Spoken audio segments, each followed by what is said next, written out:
ব্যাগের মধ্যে তোমার লেগে কিছু বাজার আছে, সেমাই চিনি আর পোলার চাউল। আর এই ধরো তোমার লেগে একটা শাড়ি আনছি, আর তোমার পোলার লেগে শার্ট প্যান্ট আনছি। কিন্তু খালাম্মা, আপনি এগুলো আনতে গেছেন কেন? আমরা তো আপনার কোনো কিছু লাগি না, আপনার সামান্য বাড়াইটা মাত্র। আমাগো চিন্তা আপনি করতে গেছেন কে? শোনো, আমার বাড়িতে তোমরা থাকো, তোমাকে সুখ দুঃখ ভালো মন্দ দেখার আমার দায়িত্ব। কিন্তু খালাম্মা, এত কথা কইও না, চুপচাপ নেও আর আনন্দ করে ঈদ করবা, বুঝছো?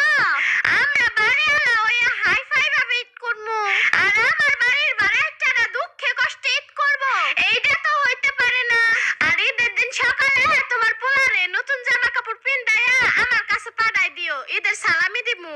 খালাম্মা, সত্যি আমি গর্বিত। আমি আপনার বাড়িতে ভাড়া থাকি। আপনার মতো বাড়িয়ালি যদি সারা দেশে থাকতো কতই না ভালো হইতো। আচ্ছা থাকো, গেলাম।